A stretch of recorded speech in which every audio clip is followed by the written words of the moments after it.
All right, folks, welcome back. Donald Trump has undoubtedly been the most productive president in this country over the past several weeks. Think about it. We have a president, the real one, Joe Biden, and then we have a president-elect. Well, guess which one's been more productive? President-elect Donald Trump. Following his election landslide, the mandate the American people gave Trump, Trump has been busy letting our allies and our adversaries know what his America is going to look like. He sat down for dinner with Justin Trudeau and apparently kept things very straightforward, as he always does. And tonight we're getting some new details about that Trump-Trudeau dinner from two people who were at the table. We are told that when Trudeau told President-elect Trump that new tariffs would kill the Canadian economy, Trump joked to him that if Canada can't survive without ripping off the U.S. to the tune of $100 billion a year, then maybe Canada should become the 51st state and Trudeau could become its governor. Well, it's okay to laugh at Trump's raw humor because he is funny, but there is no doubt he kind of meant what he said, right? The internet is having a field day with this one, even adding a 51st star to the American flag. There's plenty more to react to as America continues to prepare for Trump 2.0. So let's get right to it. Rapid reactions.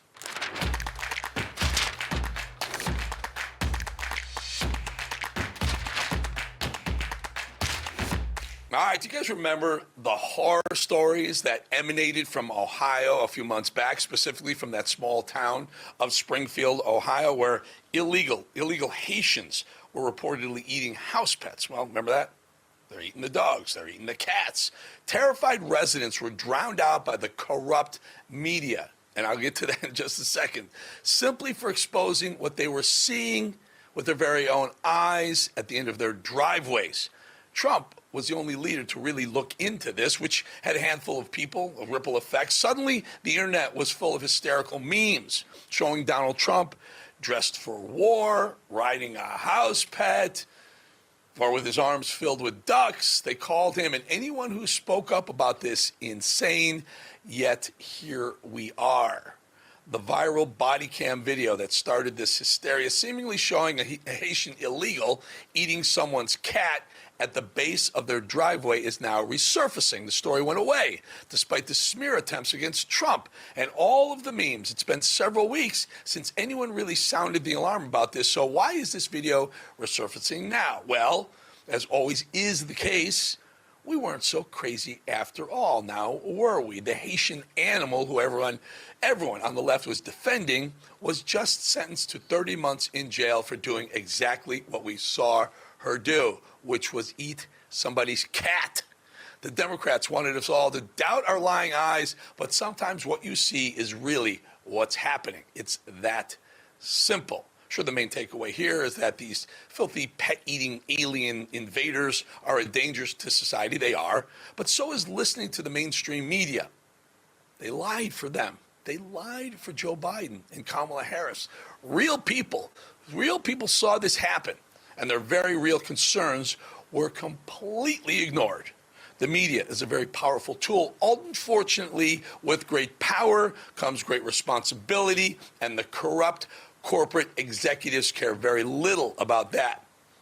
On the bright side, Kamala Harris's election embarrassment has definitely opened some eyes on the left after relentlessly lying and defending Biden, Harris, and all of them, and their advocates. I think these talking heads are starting to fear for their futures. That's probably the only way to explain Congressman Dan Goldman getting absolutely annihilated, where? On the home field of CNN. In July of 2023, just after that plea deal fell through, this is what you said. I want to watch. Do you think a pardon for his son would be a mistake? Yes, and I don't think there's any chance that President Biden is going to do that. What does that feel like, watching yourself back then, reassuring people that Biden was not going to issue a pardon for his son? Yeah, and I think that if that plea agreement and that plea deal had gone through, there would be no pardon. That was a satisfactory outcome. It had already fallen through. That only was. Sorry? When you reacted, this was when the deal had fallen through. Yeah, oops. Dan Goldman has nowhere to go, has no idea. Let's all take a second and appreciate the absolute look of terror on that man's face. He's a scared little man, not very bright either. I think he's heir to some fortune that he married into. Scared little man, nowhere to turn, nowhere to hide. Not even CNN is standing behind Dan Goldman. That's the look of a man who has made a career off of lying to the American people. The post-Biden political graveyard is starting to fill up with bodies, and we are loving it every second of the day. Fortunately for America, the Trump transition team is working at lightning speed. Right now, they don't want to move into the White House and take their time to get comfortable. In fact, it's the exact opposite. Jason Miller, senior advisor to Trump forever, gave the world an update about where Team Trump stands today and why we shouldn't be surprised to see basic actions, big actions, day one. Laura, there's a massive advantage to where we are in 2024 versus 2016. By Thanksgiving, President Trump had his entire cabinet built out. So many of these top nominees in place. He had his chief of staff, Susie Wiles, already named, ready to go. It was way down the road for President Trump to be in this position in 2016. What this means is the policy team, ready folks to go. like Stephen Miller and folks like Vince Haley can step in on day one and get this done. I'm excited. You hear that? The policy team ready to go. Day one, music to our ears, my ears especially. The roster is stacked. Plans are in place to immediately make America great again, starting day one, January 20th, 2025. The sense of urgency is simply a reflection of where we are as a country right now. America, we need help. Every day is precious. Every day this country gets more and more insane. We have no rule of law. The media clearly cannot be trusted. Our streets are overrun with illegal animals. And wokeness is being shoved in the faces of our children. America's acting like a third world nation. Thankfully, we may have righted the ship with the right decision last month. The countdown to Inauguration Day is on, and it can't get here fast enough.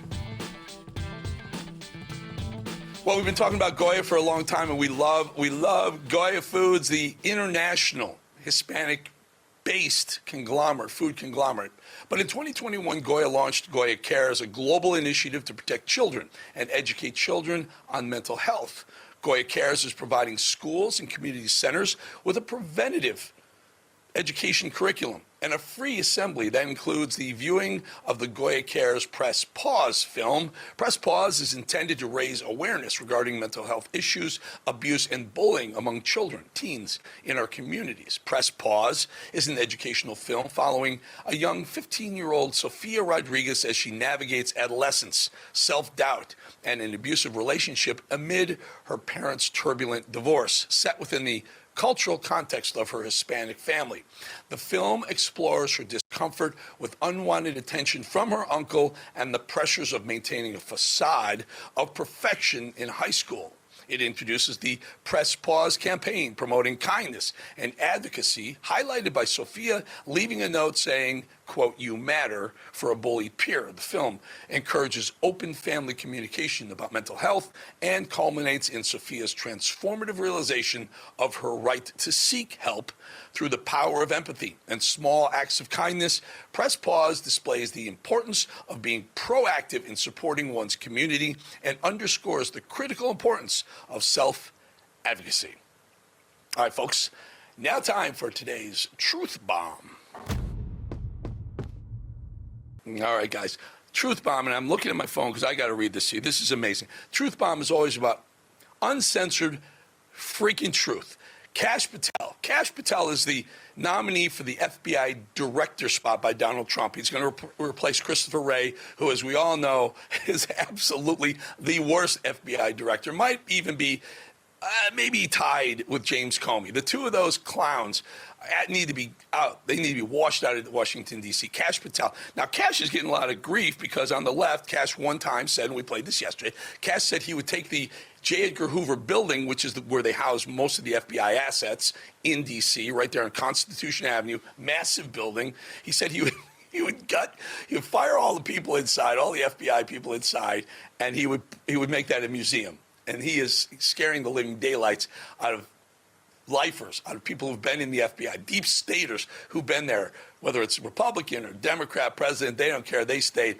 But the FBI became weaponized against Trump in 2016. We saw it. We saw it with the Steele dossier. The FBI confirmed that the Steele dossier was real. Turned out it was fake, and it was all Hillary Clinton opposition research. Remember, John McCain, Republican Senator John McCain, said, yeah, it's real. Well, he was wrong, too. God rest his soul. Don't bless it. God rest his soul. That piece of garbage. Sorry, Megan. Sorry about your dad, but don't like your dad. Didn't like your dad.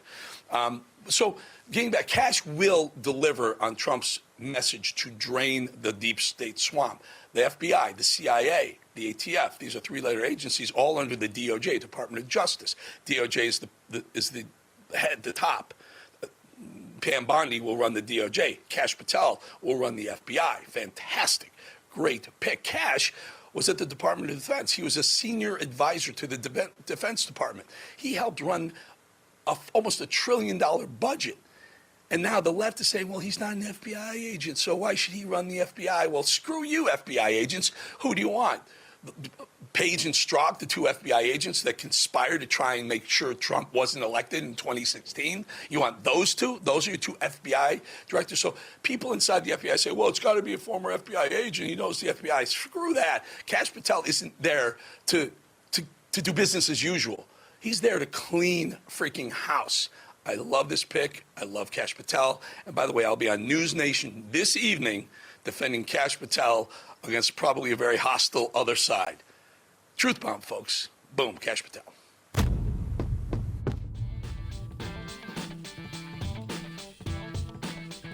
Well, see these words right here? These words should drive you crazy as it does me. Quote, Joe Biden may threaten his legacy.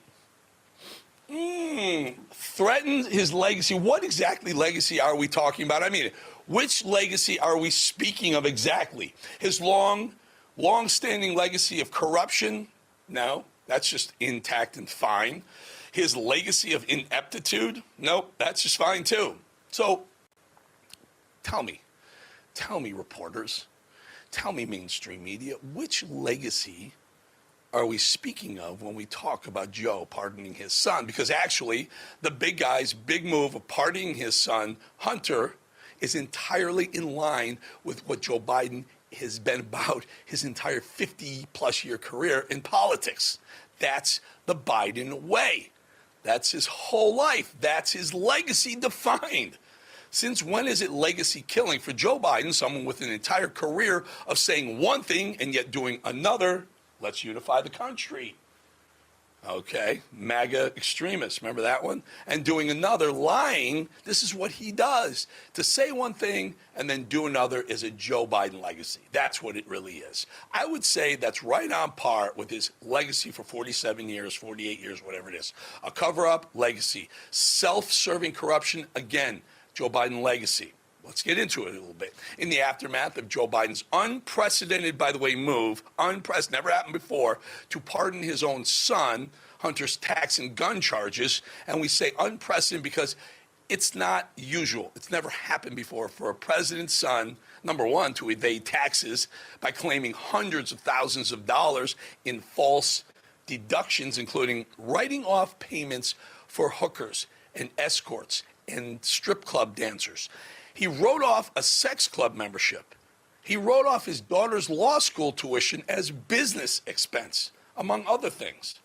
So in the aftermath of the unprecedented move, there were minutes and minutes and minutes of clips of Joe Biden and his lying mouthpiece, Karine Jean-Pierre, insisting over and over again that no, Joe Biden was absolutely not going to pardon Hunter. No way, no how. And as fun as it is to point out their repeated lies, as fun as it is to have loads of proof that those statements they perpetrated to the American people turned out to be those lies, we're missing the point, which is that, of course, none of this is surprising. Besides, a lot of things have happened since then. Joe Biden was removed in a very undemocratic Democrat coup from his duly elected presidential candidate post by Obama. A point we simply don't point out enough, if you ask me. When Joe Biden and his lying minions, including the legacy media, insisted again and again and again that Joe Biden was the ultimate upholder of the law, that Joe Biden says he won't pardon Hunter Biden, and we shouldn't We shouldn't even expect him to, because we should believe him because he's such an upstanding government official. I can hardly utter those words. They all actually believed, did they or not, well, they would be able to stop Donald Trump's presidency. They thought they would, but they didn't. They thought the lawfare, the case after case, calling Donald Trump Hitler and his supporters, there was no chance in hell that Trump would actually win the presidency, and certainly not in the grandiose way he did. So, because Trump and Trump derangement syndrome is one hell of a drug, Donald Trump won the presidency. The left, the anti-deep state candidate Trump is, he scared the hell out of the left. The one who promises to do away with the corruption, with the swamp madness, drain the swamp. And Trump just announced the be-all, end-all of deep state killers to head up the FBI and do away with its politicized bullshit. Kash Patel is a guy to do it. He's the right man in the right place. Listen, everything about this pardoning screams of Joe Biden. One, he insisted he wasn't going to do it. Anyway, he did.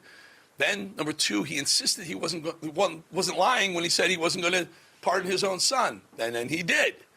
I mean, it's exhausting following these people around, isn't it? But here's what I really find exhausting. Letting them off the hook for everything else in the face of this. But before I do, I just want to reiterate. Number two important points. Ready? Here. It's already been pointed out, but it's extremely important to point out yet again. Joe didn't just pardon Hunter's gun and tax charges. No, he expanded that window to 11 years of illegal activity. 11 years. The beginning of 2014 to the end of 24 is 11 years, folks. Do the math. Oh, yes, that part is also very in line with the Biden corruption legacy. The big guy knew exactly what he was doing there.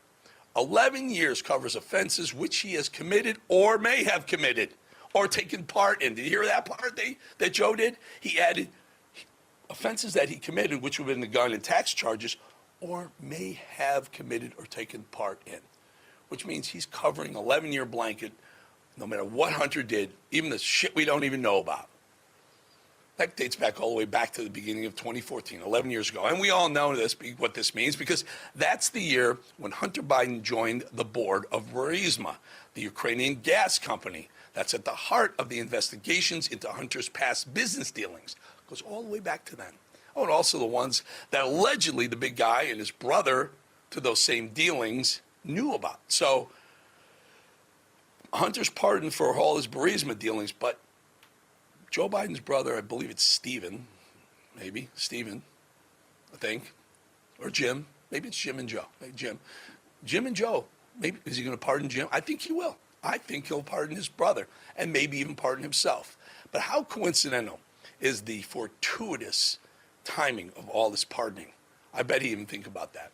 I bet most people didn't. Guys, is this the shadiest family ever to enter the White House easily? Of course it is. So Joe Biden absolves his son, not just of gun and tax charges, but in essence is trying to absolve himself too. And that, folks, seems very much in line with the legacy of Joe Biden. But here's the second point having to do with this pardoning of Hunter. That gun charge, we're not really talking about it, right? Because it feels like they said it wasn't going to be a big gun charge, and only because it was Hunter Biden that he was charged. This gun charge is a big deal. Now, that's going to be a pesky thing for the current head of the Democrat Party to untangle himself from. First, there's this. When Joe Biden, when he was senator back in 1994, he co-authored a little bill, a crime bill, with then President Bill Clinton. Actually, it wasn't very little, as it was a massive and hugely responsible bill for the massive levels of incarcerations among black men especially. It was massive. Many of them, by the way, down to gun charges, just like the one Joe pardoned Hunter for. So in other words, the 1994 crime bill put hundreds of thousands of people in jail, predominantly black males. And if you got in trouble, and one of the things was a gun charge, something like what Hunter did, lied on his gun application, you went to jail. So Joe Biden, in essence, jailed hundreds of thousands of people, some of them for the exact same things he just pardoned his own son for. You can't really write this story, can you? You can't make it up. And you don't have to, because it's real life. Not to mention that this entire party would be thrilled to take all of our shall not be infringed rights away from us, would happily come and take our Second Amendment rights away from us.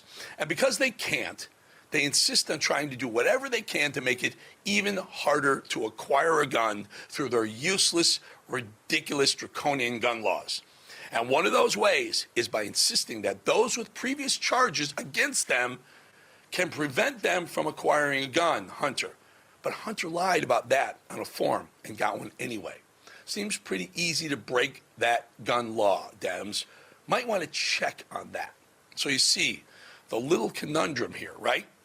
There are those still sitting in prison for precisely the same gun charges that Hunter Biden was found guilty of in court, in the court of law by his peers, and now he's been pardoned because he's the son of the president. Wait, what was that about two-tier justice systems again? What were those words again? Well, Biden said it was clear that his son had been treated, quote, treated differently by his Justice Department, and singled out only because he's my son, and that is wrong.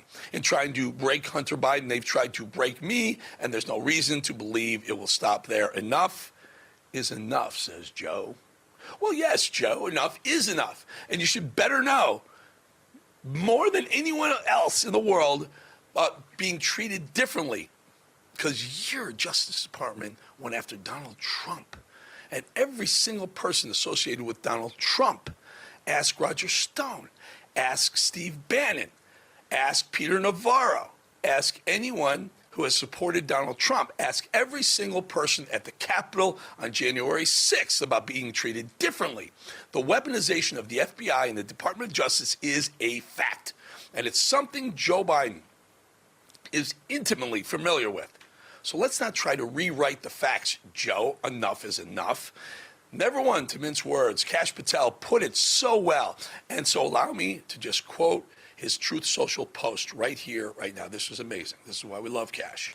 Quoting Kash Patel, when was the last time you snorted some crack, paid multiple women for sex, one of which was your dead brother's wife, then slept with her sister while having them on the payroll, capturing it all on camera, all the while snuffing through classified docs dad stole, which you used to get seven-figure contracts from America's enemies, oh yeah, and unlawfully obtaining a firearm and got away with it all.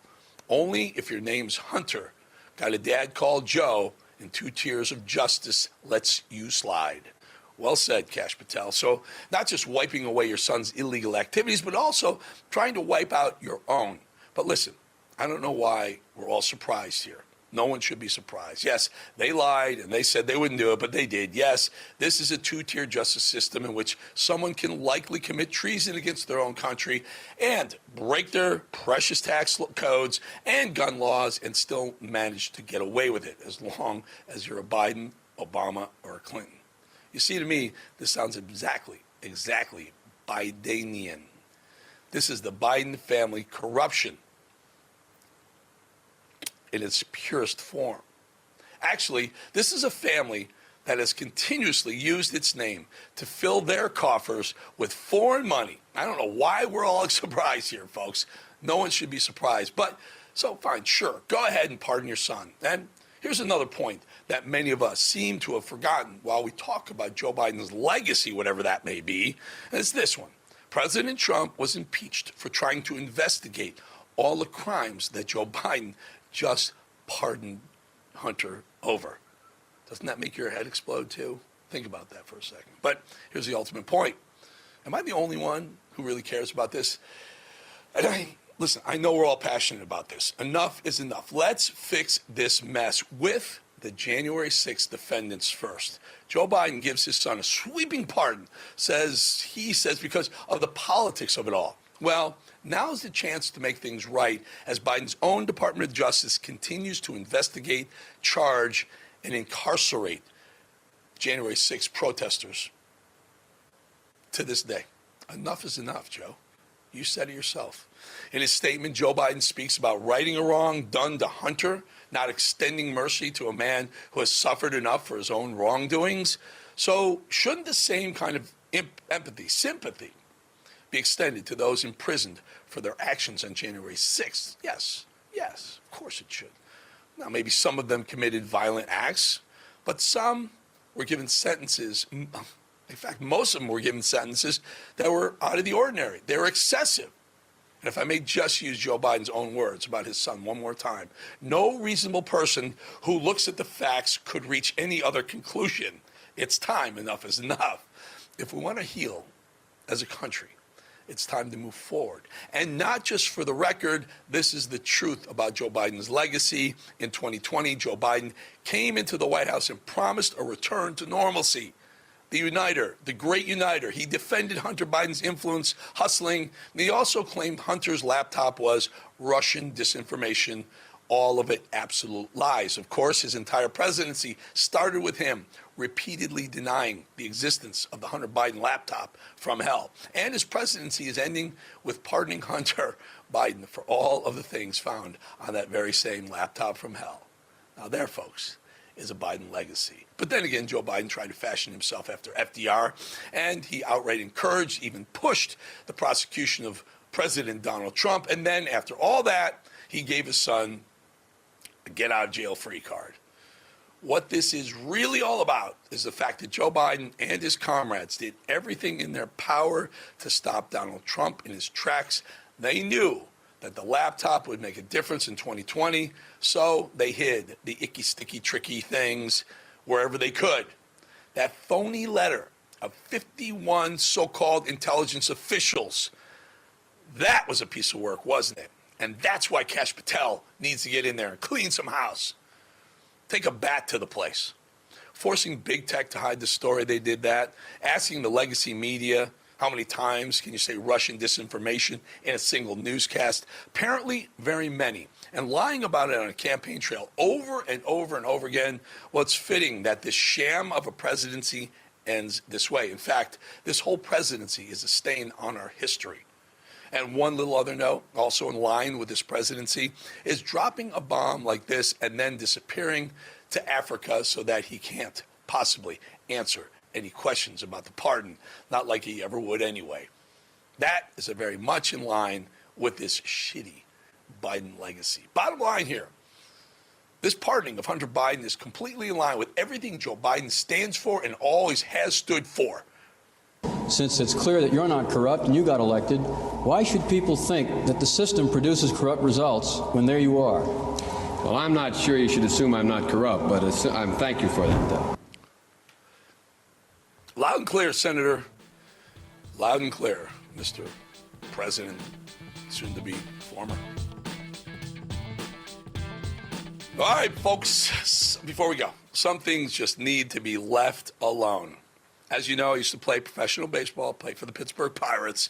It's a sport that hasn't really evolved a lot, but that's the beauty of the game of baseball. The game of baseball has been played virtually the same way for more than a century. The history of the game is greater than any sport. If it ain't broke, don't fix it. Because look at this. Bob Manfred, the Major League Baseball commissioner, awful commissioner, worst commissioner, is doing his best to screw up baseball.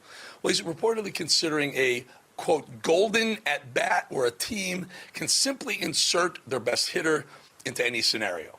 So if my team is losing 1-0, bottom of ninth, I got Babe Ruth on the bench in my lineup, not due to hit for another 2 innings, I can simply just send him out to the plate. Screw the lineup card. Folks, this is the worst idea. Now I hear they're actually going to look at using AI cameras to dictate balls and strikes. Now, this is something I could probably get behind because the umpires are just getting worse and worse. We'll give them that. I'll give them that. But can you just leave the game that's been so successful for 200 years alone, please? Tuesday, Bolling out. See you tomorrow.